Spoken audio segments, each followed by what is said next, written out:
Olá, meu nome é Ítalo Guedes, eu sou agrônomo e pesquisador da Embrapa Hortaliças em Brasília. Eu estou aqui hoje no laboratório que eu coordeno, o Laboratório de Agricultura em Ambiente Controlado da Embrapa. Estou do lado aqui de um experimento com morangueiro em camadas verticais, que é o que constitui a tal agricultura vertical, as fazendas verticais, que são, por assim dizer, um ramo da agricultura indoor. A agricultura indoor é o tipo de agricultura feita dentro de ambientes fechados, geralmente termicamente isolados do exterior, onde se controlam as principais variáveis, principalmente as microclimáticas, de importância para o crescimento vegetal. Muita gente me pergunta qual é a razão, qual é a importância de se fazer pesquisa em cultivo indoor ou em agricultura vertical em um país tropical como o Brasil, com uma abundância de terra. O Brasil, além de tudo, é um país continental e com climas muito adaptados à produção agrícola no geral. Quem já trabalhou com hortaliças ou com pequenas fruteiras como o morangueiro, que também é considerado uma hortaliça, deve saber da dificuldade que é se produzir espécies que se desenvolveram em climas temperados em um clima tropical úmido, principalmente durante os períodos de verão. Essa dificuldade ela tem se tornado maior com as mudanças climáticas e com o aumento do que a gente chama de eventos climáticos extremos, com o aumento da imprevisibilidade do clima. A agricultura vertical, a agricultura indoor, ela vem, em grande parte, responder a esse desafio. Vocês já pensaram na iminência de um recrudescimento, de um agravamento extremo das mudanças climáticas? Como é que o homem vai produzir alimentos? Uma das respostas é isso aqui: agricultura indoor. Agricultura onde a gente controla desde a iluminação, do espectro luminoso que chega às plantas, até a nutrição, ao fornecimento de água, utilizando sistemas de cultivo sem solo, sistemas hidropônicos. Esse morangueiro aqui, por exemplo, está sendo cultivado em substrato, uma mistura de casca de arroz carbonizada e fibra de coco, um substrato que cria condições excelentes para a raiz. Nós estamos testando aqui também, por exemplo, diferentes soluções nutritivas com diferentes composições para essas plantas. Já testamos aqui intensidade luminosa, testamos diferentes espectros. Estamos aqui agora com um experimento em que diferentes luminárias estão fornecendo luz de diferentes espectros para que a gente possa, de certa forma, avaliar qual é a luz ótima para a produção de morangueiro, para a qualidade dos frutos de morangueiro. Já testamos temperatura, testamos fotoperíodo, que é a quantidade de luz que uma planta recebe por dia, ou seja, o comprimento dos dias, comprimento do período luminoso, umidade relativa. Tudo isso é possível de se controlar dentro da agricultura indoor. São coisas que nós não conseguimos controlar lá fora. Esse tipo de agricultura dá virtualmente uma independência completa ao produtor quanto às questões climáticas. Tanto faz se lá fora está chovendo, se está fazendo sol, se está seco, se está nevando. Aqui dentro o clima é constante. E é constante do ponto de vista das plantas. Ele é otimizado para o crescimento e a produção vegetal. Se nós estamos dando condições ótimas, nós estamos isolando as plantas do meio externo. A produtividade, além do ciclo da cultura, são otimizados. A produtividade por metro quadrado, muitas vezes, ela chega a ser multiplicada por 10 ou mais. Em alguns experimentos feitos, inclusive, com trigo, que não é uma cultura que se pense que possa ser usada nesse tipo de agricultura, houve uma multiplicação da produtividade em até 300 vezes. Por que isso?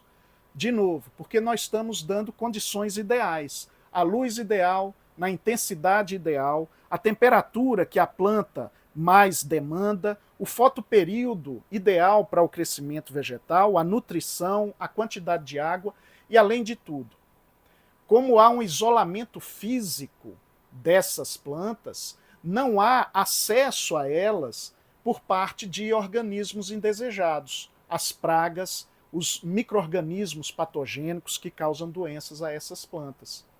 Então isso, além de tudo, traz uma vantagem muito grande. a diminuição ou eliminação da necessidade de uso de defensivos.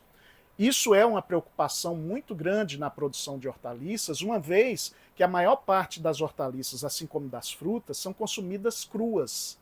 Então, o consumidor quer ter segurança de comer algo sem resíduos químicos indesejados e sem resíduos biológicos tampouco. Uma característica bem única desse tipo de agricultura é que ela foi pensada para as cidades, para os ambientes urbanos.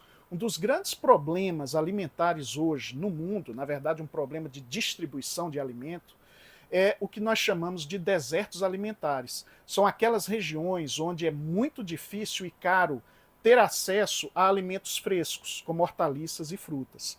As fazendas verticais, o cultivo indoor dentro das cidades, ao aproximar o centro de produção dos centros de consumo, vem também com a possibilidade de corrigir esses problemas. Além de tudo, você tem a poucos minutos ou a poucos quilômetros de sua casa a produção do alimento. Então, o tempo de transporte é muito diminuído. Isso é importante porque hoje no Brasil a maior parte das perdas de alimentos são durante o transporte. O Brasil é um país continental.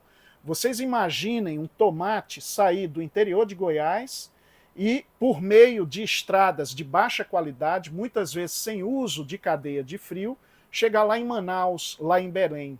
As perdas são muito grandes, às vezes passam de 50%. A fazenda vertical, ela pode ser instalada em qualquer lugar que tenha energia elétrica. Então ela permite que as cidades garantam o seu próprio abastecimento. Nós tivemos clara noção da importância disso durante o período da pandemia de Covid.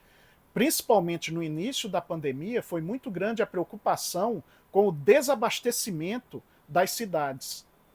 As fazendas verticais, o cultivo indoor, vem exatamente garantir a continuidade do abastecimento. Não é obrigatório que uma fazenda vertical esteja necessariamente em São Paulo, no Rio, ela pode estar em qualquer lugar, como eu disse, em qualquer lugar que tenha energia elétrica. Aqui no cultivo indoor tem sido muito comum também o cultivo de espécies ou de grupos de hortaliças ou de vegetais mais novos, né, cujo consumo é mais exigente, por exemplo, os microverdes. Os microverdes têm sido, em grande parte, cultivados dentro desse tipo de cultivo. Então, em suma, cultivo indoor, cultivo vertical, ele visa dar ferramentas para os produtores enfrentarem as mudanças climáticas, terem, na verdade, uma independência do clima, visa garantir o abastecimento das grandes cidades e combater dificuldades de distribuição de comida, como os desertos alimentares, e visa também uma otimização do uso de insumos. A utilização de sistemas de produção hidropônicos, sistemas de produção sem solo, aumenta a eficiência no fornecimento de nutrientes e de água. Os nutrientes são transportados pelos adubos. Além de tudo, esse isolamento físico do meio externo garante que não haja aqui acesso de organismos indesejáveis, pragas e doenças, logo vai diminuir também, muitas vezes eliminar, a necessidade de uso de agrotóxicos, de defensivos. Então é uma agricultura para o futuro. Vai ser a única agricultura? Provavelmente não. Mas vai ser um componente importante que vai adicionar às várias agriculturas de futuro e garantir o abastecimento da população com comida em quantidade e qualidade.